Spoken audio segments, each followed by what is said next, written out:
नमस्कार. कधीकधी शौर्याचे मोठे धडे आपल्याला अगदी साध्या सोप्या, लहान वाटणाऱ्या गोष्टींमधून मिळतात नाही का?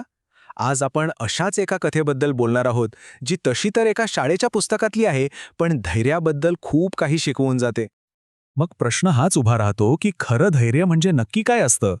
म्हणजे ते फक्त मोठमोठ्या लढायांमध्येच दिसतं का, की आपल्या रोजच्या आयुष्यातल्या अनपेक्षित क्षणांमध्येही ते लपलेलं असतं? चला, याच प्रश्नाचं उत्तर शोधायला आपण एका 9-10 वर्षांच्या मुलीच्या जगात जाऊया.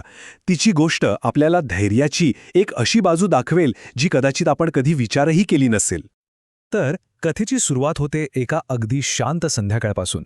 सगळीकडे शांतता, पण ही शांतता जास्त वेळ टिकणार नव्हती, कारण लवकरच तिथे एक मोठं संकट येणार होतं.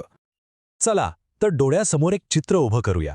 जोगी नावाची एक लहान मुलगी आहे. आपल्या आईवडिलांसोबत शेतातल्या एका झोपडीत राहते.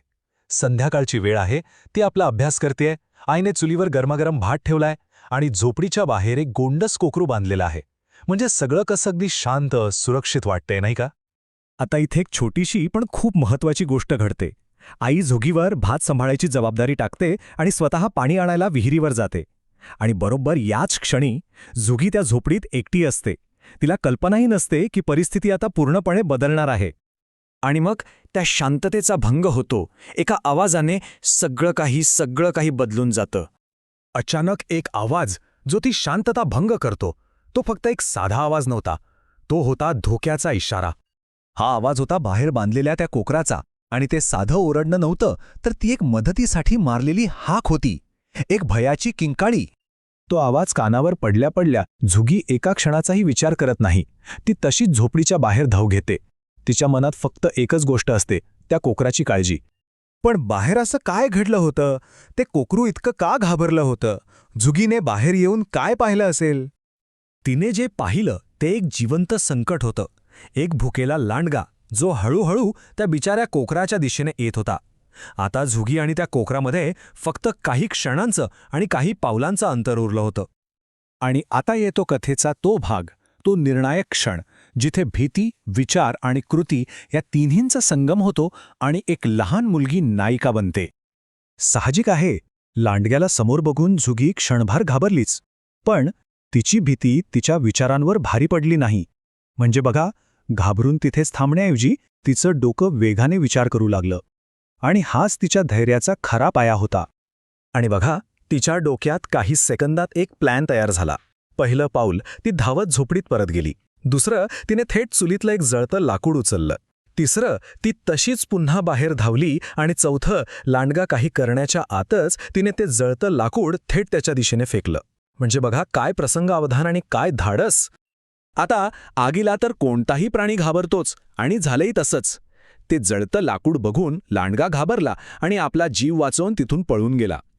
झुगीच्या एका छोट्याशा पण धाडसी युक्तीने त्या कोकराचा जीव वाचवला होता. तिची योजना अगदी यशस्वी झाली होती.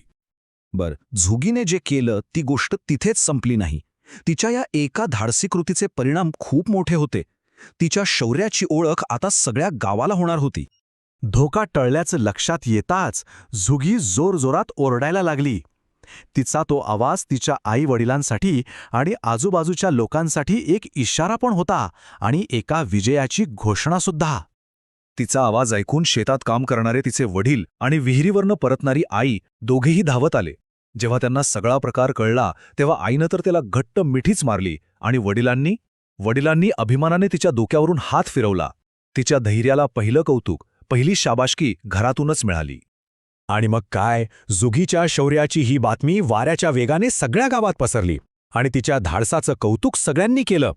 गावच्या सरपंचांनी तिची पाठ थोपटली. शाळेतल्या शिक्षकांनी, मुख्याध्यापकांनी तिच्या धैर्याची भरभरून स्तुती केली. तिच्या एका कृतीने तिला सगळ्या समाजात एक नवी ओळख दिली. तर ही फक्त एका लहान मुलीने लांडग्याला पळवून लावल्याची गोष्ट नाहीये. या गोष्टीचा उद्देश, याच्या मागचा अर्थ खूप मोठा आहे. चला, आता या कथेच्या मूळ गाभ्याकडे, तिच्या खऱ्या तात्पर्याकडे वळूया. त्या एका लहानशा प्रसंगात झुगीने किती मोठे गुण दाखवले बघा. भीतीवर मात केली, दबावाखाली असतानाही शांत डोक्याने विचार केला, योग्य निर्णय घेतला, आणि एका मुक्या प्राण्याबद्दलची जबाबदारीची भावना दाखवली.